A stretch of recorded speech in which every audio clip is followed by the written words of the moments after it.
Hello once again to the entire Brokers Playbook Nation. It's Simeon Papailias, and today I am joined by a very good friend, a colleague, and a brother of mine in the business, Mr. Riz Dhanji. He is the founder and president of RAD Marketing, a pre-construction and development listing agency. For all those who are foreign to pre-construction or to that whole world of development and sales of new towers, low-rise, mid-rise, luxury projects, Riz is going to break down that entire world of real estate and the opportunity that truly exists inside the space. Stay tuned. Here we go.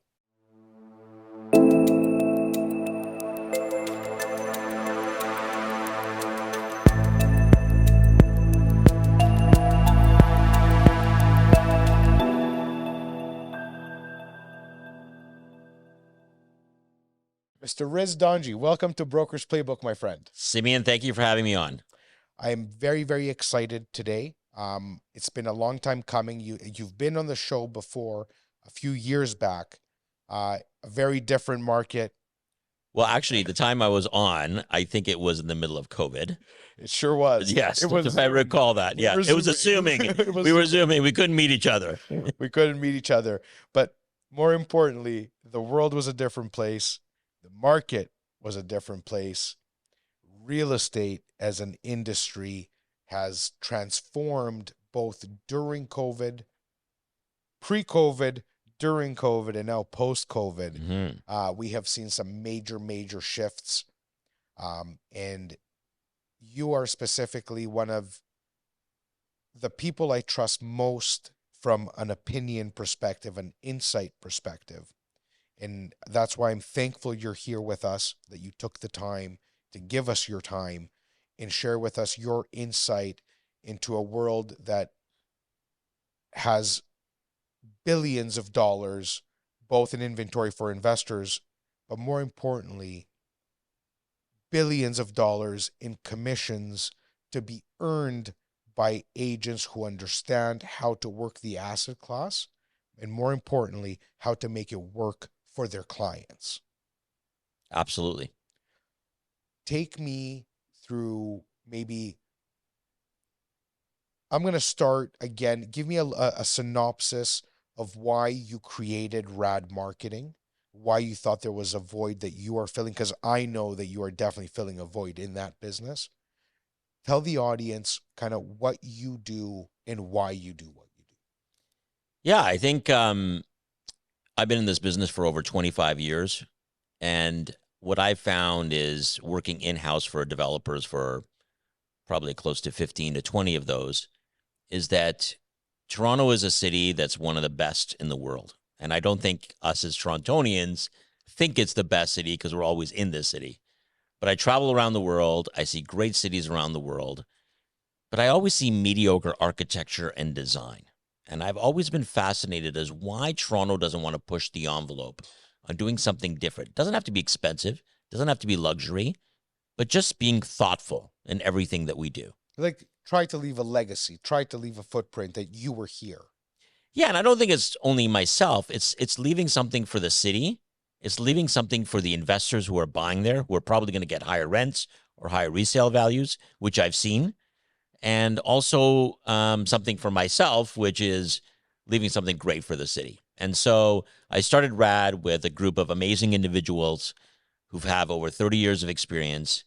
We don't do 20 projects a year. We probably do 5 to 6, maybe 7. But we do some great projects all across the GTA. And I think it's going to leave a real mark on the city on all the projects that we do. Well, to put that into perspective, most of our colleagues in the business, for them to understand the volume of what we don't do 20 projects a year, we do 5 to 7. When we're talking about 7 towers of 300 to 500 units a piece, we're talking about 2,000 to 3,000 units a year are sold through the hands of RAD Marketing.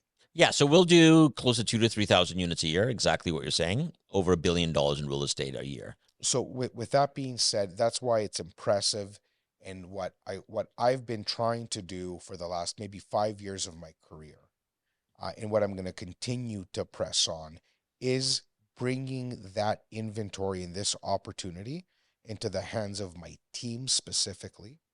Uh, I'm not a has been broker or a trainer and coach that's speaking about real estate. I practice at the highest level.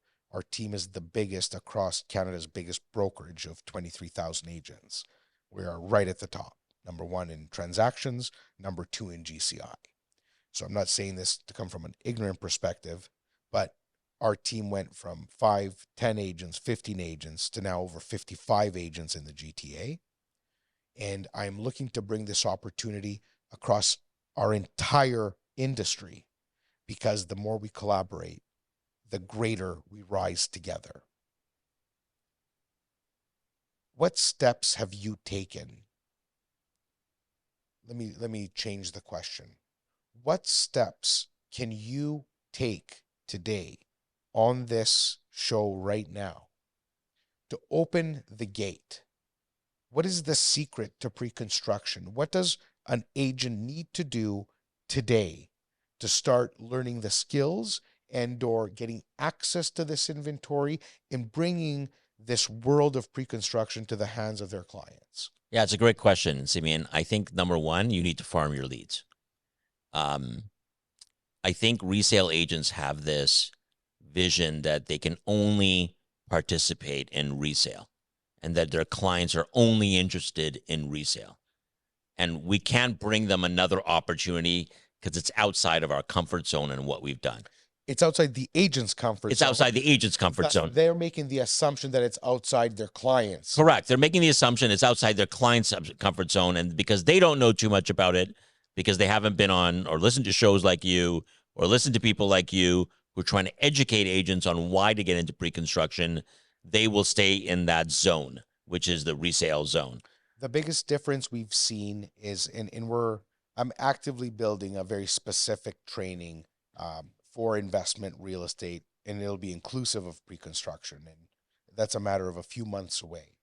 But right now, at this very second, we have a number of dedicated podcasts, and if anyone listening wants to know more on who to work with, I can assure you that I'm not the only agent trying to affect change. Mm-hmm. I know many of my colleagues who are extremely successful in this line of work, including your entire roster of salespeople. Sean specifically, because I've worked with him so much. I'm referring to Sean Zahadi. Big ups to you, my man. Sean, I have never seen him not take the time to educate an agent on how to bring the inventory to their clients. The question here, and in what everybody should be asking themselves, is, am I doing enough to bring all opportunities or the best opportunities to my client database? Yeah, and I think what's happening is if you're in resale, you've got to remember that wealth is built in real estate. Yes, you're going to build wealth when you purchase your house, when you're renting your house, so on and so forth. But you're going to build wealth by providing opportunities to your clients that they would never have otherwise. So I've been in pre-construction for 25 years. I have purchased probably 15 to 20 projects, units myself. I've done very well on wealth building on those properties. Me too. And so I think that that's an opportunity. If you're doing it, I've done it, to be able to provide that kind of opportunity to your clients to allow them to wealth build over the number of years that pre-construction takes before it's completed. Well, I couldn't agree more.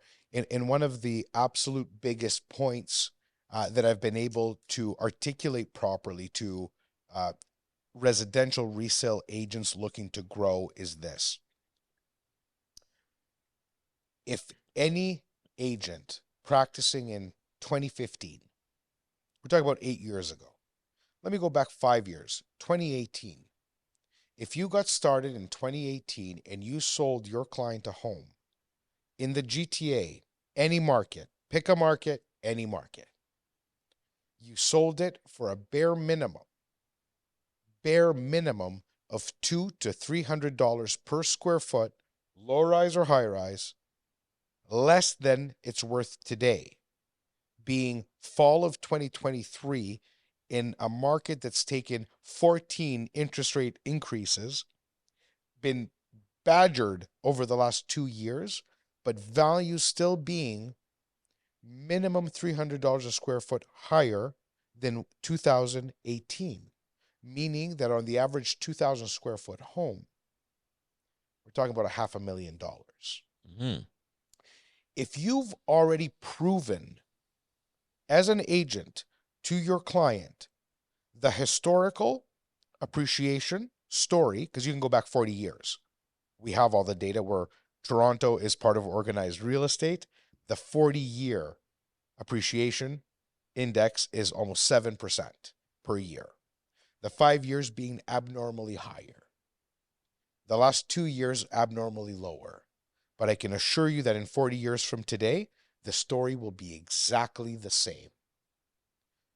If you have proven to your client that should you hold real estate will always work for you, is it not easy to call your client and simply remind them of these benefits? Meaning that the home I sold you in 2018 is worth this. If I were to bring you an opportunity, let's use one of your projects, because I've bought in a few, but one Delisle, which was a landmark as far as I'm concerned. Tell me how you would coach an agent in selling Delisle. It's very easy to coach somebody to buy Delisle. I'll give you an example of that project. Young and St. Clair. Proven the value of real estate in this city. Yeah. So they know it. And by the way, I purchased at Delisle. Yeah. So Young and St. Clair, Slate Asset Management, one of the top real estate developers in the city, own the entire 10 blocks of Young and St. Clair. They purchased this prime asset in the middle of Young and St. Clair. They hired the world's best female architect, Jeannie Gang, to design this one-of-a-kind, iconic project.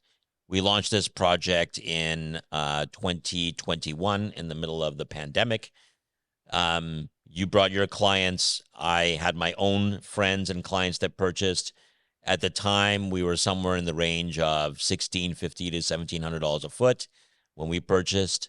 Today, new projects that are inferior in quality, severely inferior, are going to launch next year at over $2,000 a foot. So that client who purchased with you or purchased as a friend of mine are making $400 a foot, and the project still has 4 to 5 years to go. And on top of that, projects selling right now at $1,650 a foot are inferior also in location. Yes. And again, everything is subjective when it comes to real estate, both in taste of design, location, and otherwise. Different people appreciate different things. But when we're talking about a Studio Gang project, Jeannie Gang being one of the most influential people in real estate for years. And for anybody who's been to Chicago, she's left her mark on that city. That's where she's from, correct? Yes, yes. So the hotel I stayed at was across the street from 2 of her towers. Right, exactly. Right by the park. Yeah. And this is a limited series. This is a collector edition type of real estate acquisition because you're buying a piece that cannot be replicated. Correct. If a resale agent were to go to their database and say, guys, the story here is that this is an 8-year build out. The value of Toronto real estate has grown X.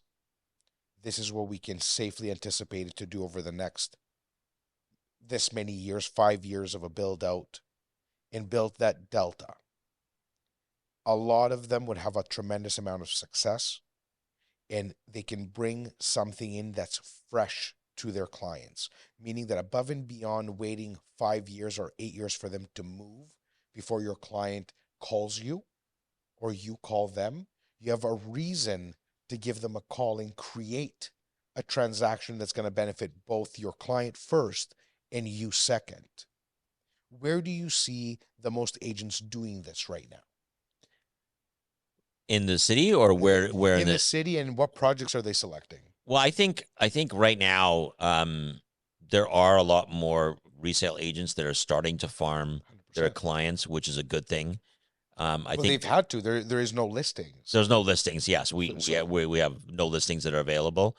I think the other thing is the clients are happy because they were never provided this opportunity by anyone else, so they get that opportunity to invest.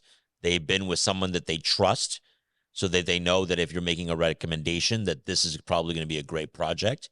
I think what's happening in the market right now is the agents are focusing on developers that have a good track record of success. I think if I were to say anything is, if it's too good to be true, it usually is. If you're focusing on great real estate developers who have a track record of success, you're usually going to be happy. Your clients will be happy, and so on and so forth. So you're actually kind of speaking to a qualifier. So why don't we clear that out? So when an agent is looking at Correct. what project to bring to their client, Yes. one of the leading indicators should be the builder's reputation. Yeah, I mean, I think building reputation today in this market where we are at right now, where the interest rate environment is, the bigger players, the people that have a track record, are usually the ones that will survive anything in this marketplace. Well, I have no issue speaking to it on this show. When we talk about Slate, one of your clients, Slate is in control of billions of dollars in real estate and Yes. partners with Bank of Montreal, for example. Yeah, So in Hamilton, they're partners with Bank of Montreal. Slate is a massive public traded company. You can buy their stock, and they've got funds in Europe and all over the world. They've got big balance sheets. So you want a developer that has big balance sheets that can provide the equity or the financing that or the covenants that they need to to bring it to continue the completion. project to completion, which is important for you and your clients. And it's important for you as well. At the end of the day, you're a real estate broker as much as any of us are. And if we're going to put all these years of work into these projects, bring them to our clients, I believe it's our duty, it's your duty specifically, it's my duty if I'm leading my client to bring projects that complete, 100%. or, Yeah. or else the opportunity loss for them, the commission and income loss for our work Yes. is too big to bear. Yes. So I think that's a huge point. And using, well, your clients are all kind of an all-star roster. But I just want to stick to Slate only because I've done work with Slate in the last few years, and I really like the way they do things. And I can speak to many more developers that I love. I'm picking on you because you're here and this is your client. Yeah. Um, the opportunities that come by following specific developers, and this goes to the business development component now. If I work with you on Delisle and we do a great job together, and it's a Slate project, and we get to know each other's work, we get to know how to bring deals in, all the intricacies of pre-construction, we very naturally move on to the next project together and to the next project together. Slate, for example, then went their next project to Hamilton on a massive project, Yes. Corktown, Yes. in partnership with Bank of Montreal. Correct. This is a current project, by the way. Delisle was sold a few years ago. Yes. That's in history's books now. But Corktown that you're working on right now is a massive project backed by an all-star finance and development team. Yes. How does one bring Corktown into the market, into their database? How do they speak of Hamilton? Why did Slate choose Hamilton? I think for Slate, it's even better story, the Hamilton story. I love the Hamilton story. Okay. To be honest, I hadn't been to Hamilton in a number of years until we took out this project. What Slate has done is they've bought the entire Stelco land in Hamilton. Stelco, the steel company. The steel company. When they purchased that, a doorbell went off, just like it would do in my mind. What they did is they said, we're going to transform this into the largest industrial park in North America. So we're talking 100 acres of land that's going to be transformed into an industrial park. Now, just let's think about what's happening in commerce. We've all seen the port strike that's happened in Vancouver. It choked Canada, Of course. right? It's And the gateway to Asia. it's Where it's the 80% of gateway to people- Asia, of course. right? So what the Canadian government's looking at is what other ports we can't rely on Vancouver to be the only port that transports everything that's coming into Canada, because it's going to be trucked and go around to Ontario. Hamilton has one of the deepest water ports, right? It doesn't have as much of industrial. So they said, let's put money together, together with Slate, create the infrastructure around this so that we can make this another port where the Amazons and all these people around the world can use and deliver industrial and stuff and use a deep water port to be able to transport goods across the GTA. Now, if you think out 10 to 20 years and you're creating a brand new industrial environment and a brand new waterfront that's coming, and the government, the provincial and the federal government are putting billions into Hamilton.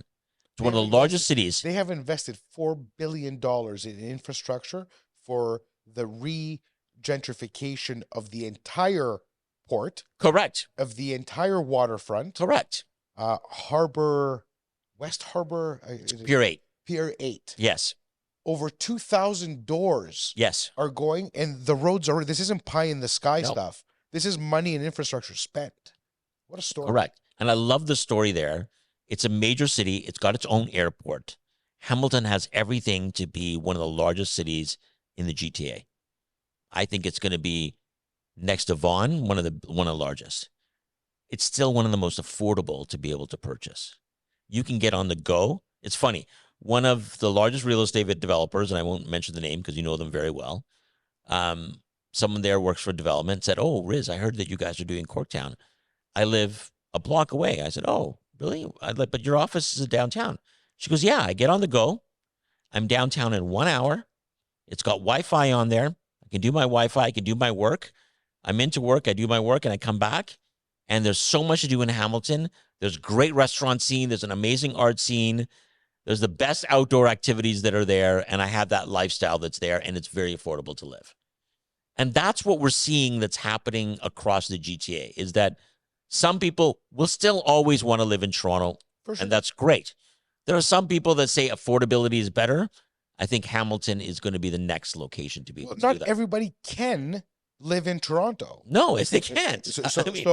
And we've spoken about this a million times on many different levels.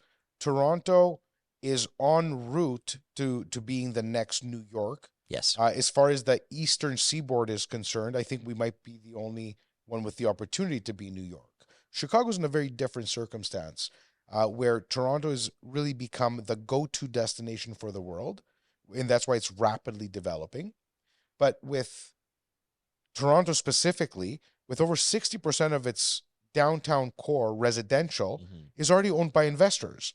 The cat's out of the bag. You're right.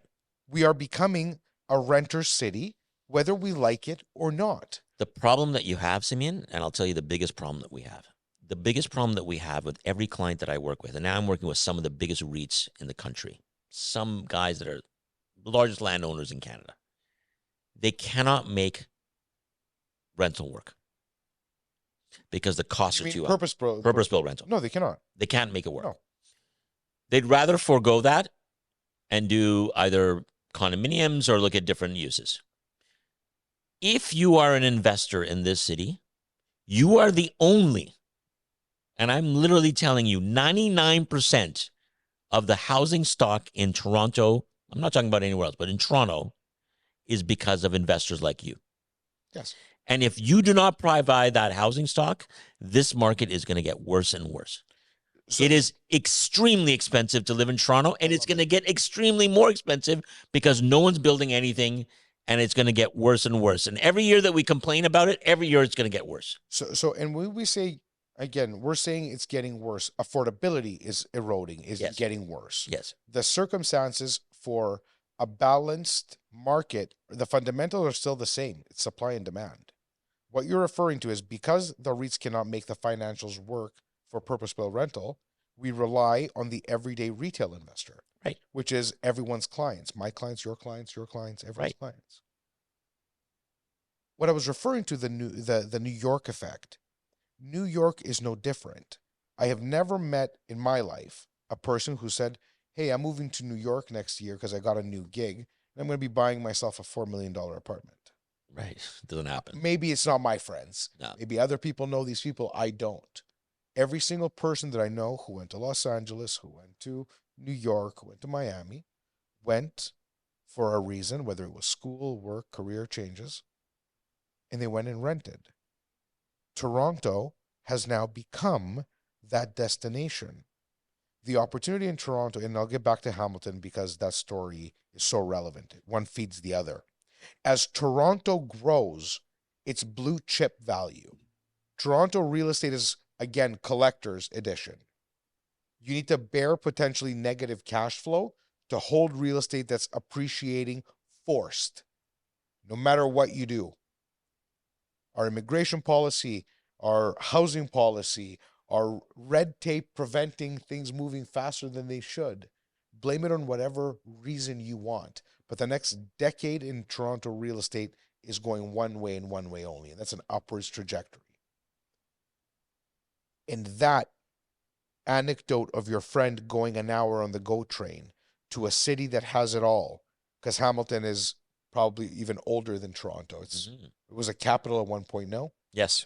So we're talking about a city with a history. You mentioned an art scene. You mentioned all the things, scene. the restaurants, hiking galore. Half the waterfalls of this province are within 10 kilometers of Hamilton. Right.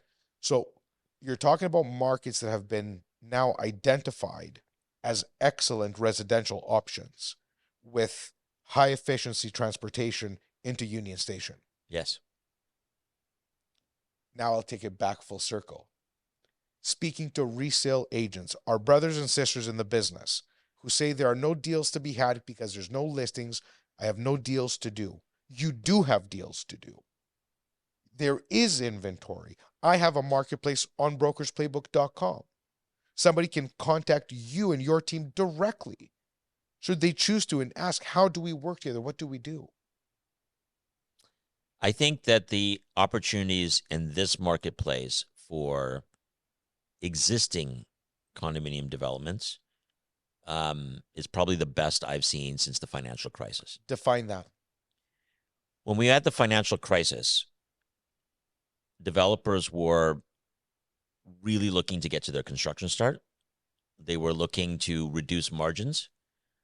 They were looking to do whatever it takes to help real estate agents like yourself and your clients to get into their projects by offering amazing incentives. At that time, those people who bought in, let's say, the 2009, they probably had double, triple returns, if not more, not only on the capital appreciation, but on their rentals. So they've done it extremely well. I think today is that same opportunity that's coming.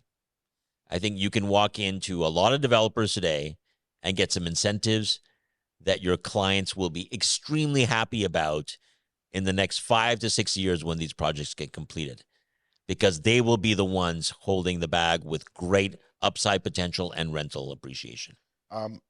To further that point, you spoke to the financial crisis of 2009. I will age myself properly. I was born in 1980. I was 29 years old when I got married in 2009. Took my bride house shopping. We put our pennies together. We sold our Toronto, East York. I was at the border of East York and Scarborough. Sold my home for $360,000. Had about $120,000 in equity after the sale of the home. This is different markets, different times. But in 2009, I had just entered into formally my real estate career full-time. Part-time for a few years before then. Pretty scary time in my life. Just got married, and my wife wanted to live in the West End. We look at Oakville. Banks are collapsing down south. Everything is happening, and I'm going into real estate. No security, no nothing. We look at a house built by Fernbrook Homes. Big cheers to Fernbrook, another great organization, by the way. Citizen, their partners. I look at a Fernbrook home, and I do a deal at $499,000 for a 3,000 square foot home on a 40-foot lot in Oakville's Bronte Creek neighborhood. This scared to death. They even give us $45,000 in incentives. exactly what you were talking about, the decor dollars, so we can get some better flooring and or some better fixtures, etc. But you said something. Some people made 2-3 times their investment. Some people, namely myself, made 4 times the investment. Mm-hmm. Because I put down $120,000 to buy that home. 500,000 is easy math, 20%. And I sold that home in 2016 for $975,000 at the age of 36. I cashed in my first lottery ticket. Yeah. The reason I call it that is because your primary residence is tax-free. For the agents listening, this story is not only to talk about how I profited off the real estate market, but take my story and put it into your client's context, because this is how you help your clients build wealth. What I did with that money is I did not go to Vegas. I did not gamble it away. I did not buy cars. I did not buy any nonsense. We were already busy growing our infants. My baby boy was 1 year old, my daughter 3. That money went to straight real estate investments. If you think of the time, I sold at the top of the 2016 market, which there was a 6-month period, again, a time of tribulation, where the Ontario Fair Housing Plan was introduced in April of 2017, collapsing yet again for a short period of time, but nobody knew at the time. So from financial crisis to the mini blip of 2017, where the market was white hot, they introduced legislation, they barge it down, 2021 and 2022. A pandemic causes an uprise. Policy, monetary policy in this case, brings it down. Every time you buy in a down market, you can expect 2, 3, 4 times return in the upsurgence of the said market. Absolutely. And I think that this market is that. I think what we're going to see is that sentiment is really poor right now. The poorest it's been. Yes. The fundamentals are the best that it's been if you're an investor. And isn't that crazy? Yeah. Because the government will never be able to provide the amount of housing that they said. I don't really care what the federal government says, the provincial government, the cities, they can't. That's bickering. Okay, it's just bickering, which will end up in stalemate like they've done it for 10 years, and it'll still be the same. In 10 years, we'll be talking about the same thing. So really, the fundamentals are you're bringing in 1 million people into Canada. Half of them are coming into Toronto. You've got 100,000 to 200,000 coming into the GTA as students that are there, and you can only produce 120, 130,000 units each year. The construction cost. Doug Ford today. Yes. Doug Ford tweeted 500,000 new residents made Ontario home in the last rolling 12 months. Yeah. So what you're saying is not maybe. No. This is fact. This is fact. And so the great thing about real estate is that there's something that's not going to let it go down. Yes, you'll have these ups and downs, but that first interest rate drop, the first 25 basis point drop, which I believe will be next spring, you are going to watch this market go like an arrow. You're thinking Q2 2024? I'm thinking Q2 2024. That is, you're not the first person to say that. I've spoken to a few very insightful colleagues of ours that believe the same. I'm leaning to the same. You're talking about the first reduction. The first reduction. So I do believe, and I am optimistic that the Fed has caused enough damage at this point to slow everything down. I think consumer spending will be at an all-time low by the winter. Yes, we're agree. We're going into fall. By the winter, I think, there's many measures to this. Like short-term rentals have had their worst year in their history of Ontario. Yes. Like cottages, Airbnbs, etc. People are not spending money. Yeah. It is slowing down. Yes. So if that is correct, we might see the first reduction in rates Q2 2024. With that said, and again, nobody has a crystal ball. This isn't. Yes, absolutely. This is our educated opinion. Let's call it what it is. what incentives should agents be negotiating for their clients in a market like this today? Fall 2023, what should they be paying attention for? How do they leverage this trying time in the market for a win to their client? I think the best thing about buying pre-construction, which you should be harping on to your clients, is the fact that you have so little deposit that you need to put down and the leverage at the end. So what you want to negotiate is kind of the lowest deposit structure that you can on a pre-construction, and you want to make sure that the closing date is as far as possible. So make that small money work the longest possible. Absolutely. Before you have to put the full money down. Yes, because that money is going to grow so much more over the next 4 to 5 years that for the initial deposit that you put in, you'll probably double it by the time that you actually get to closing, just on that basis. So for clarity, for anybody who hasn't done this before, because to experienced pre-construction sales reps, this is easy to understand. Yes. For somebody who hasn't done it before, let me give you a quick breakdown of what that means. If you are buying a resale home today as an investment, you have to put 20% down. Let's call it easy math, 500,000, you got to put down 120,000. 100,000, 120,000 with closing costs.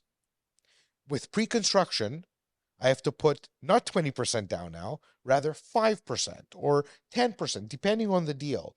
But the smaller the amount that your client has to put, the purchase price doesn't change. The end value will, as you're pushing down the future. So it'll be worth, again, based on our history, it'll be worth 5-6% a year more. So if I'm only putting down 5% of 500K, it's 25 grand. Let's say I put 10% in the first year, 50 grand. By the time this closes 4 years, this might be worth 2 to 3 times more than what I've put down. Exactly. That's the play. That's the play. And so if you can negotiate that, that's great. I think the second thing that you want, if you want ease, that someone is going to rent this for you and you don't have any headaches, there are rental guarantees that are out there. Developers will be able to offer you that. I was just going to ask, some people pre-construction speculative. I believe it is actually true. It is a speculative investment because speculative is not a negative word. It means it's forward-facing. So it is a forward-facing investment. You are betting the future is worth more than today. What are some of the because you mentioned rental guarantee. What are some of the strategies that people are implementing to hedge against that speculation, but still invest in pre-construction? Is it the rental guarantee programs? So there's the rental guarantee program to hedge against that, so that you know that from day one, you're getting a check from the developer every single month that covers the renter and let them handle the renter for you. And after 1 to 2 years, then you can take it over. But you know that the rental market's gone up even more than what they provided for you today as a rental guarantee. So you're going to actually make more money at the end. If it hasn't, you can sell it. Oh, actually, yeah, you can sell it and make money on doing that. I think the other things are, obviously credits on closing, maintenance fees, reductions, discounts that you can negotiate. For instance, also the other thing that some developers are doing, like in Hamilton, we're not charging you any development charges. I mean, that's a huge thing. Huge. I mean, in Toronto, you're probably paying another $20,000 on average on closing on your development charges that you pay to the developer. In certain locations, you don't have to do that. So there's many ways as an agent to be able to help your client to be able to get the best deal possible. And not to mention, there's some great commission programs that are out there for the real estate agent to be able to take advantage of, which are going to be severely more lucrative than what you're doing in resale today. Well, there's also, I've seen a number of projects now, not only a commission payment, like to earn commission for a program for your client, but you also as an agent have the opportunity to invest in these projects like your client, with your client, and have your commission advantage and reductions in price as a result of it. Have you seen a lot of agents investing in pre-construction? I've seen a ton of agents right now investing in pre-construction. One, it's a tax benefit for you. Of course. Because you don't have to take that money that's in there. and it comes as a reduction off the price. So you just made that on your capital appreciation at the end. So I think that that is something that's huge. I actually see a lot of real estate agents that are buying because they see the opportunity in the real estate market. Right now. It's right now, Especially right? right now. And so I think that it's really important for you as an agent to be able to explain to your client the advantages of pre-construction today. I can tell you that once that reduction happens, all these incentives go. 100%. They're all gone, and then everyone's going to ask, and it's going to be like back to lineups. How do I get units? Blah, blah, blah. So a lot of resale agents didn't touch pre-construction and swore not to because the market was so hot, because it was so hard to actually access the inventory, because it was all spoken for by many different platinum organizations, ourselves included. We do 300 to 400 new construction transactions a year with our team. Jazz and I are responsible for 150, 200 of those. Right. So if it was so hard for resale agents to access inventory during the hot years, they were just turned off by it. They would to go sell it to their clients. By the time they got back, it was sold. They didn't understand the process. Now is the opportunity to build those relationships with builders, with developers, with listing agencies like yourself, to say, hey, I will come through for you now, we'll support you. And then when the tides turn, you support them back like we have for a decade or more. Absolutely. I think this is the opportune time if you're in resale to get into pre-construction and meet companies like RAD, other real estate developers, sales companies that are out there. Go meet them, go introduce yourself, bring clients in. And, after this, wave passes, and the market starts to pick up again, And at least it it's a will. matter of time. Then, you're back on that list with the developer or the sales company to be able to take it your other clients to projects. It's very seldom anyone in this business forgets who supported who during what time. I can say that with absolute confidence because we've gone through I have gone through precisely 3 cycles. Many of our brothers and sisters have been practicing since the 80s. They've seen 10 times more. But right now is definitely a time.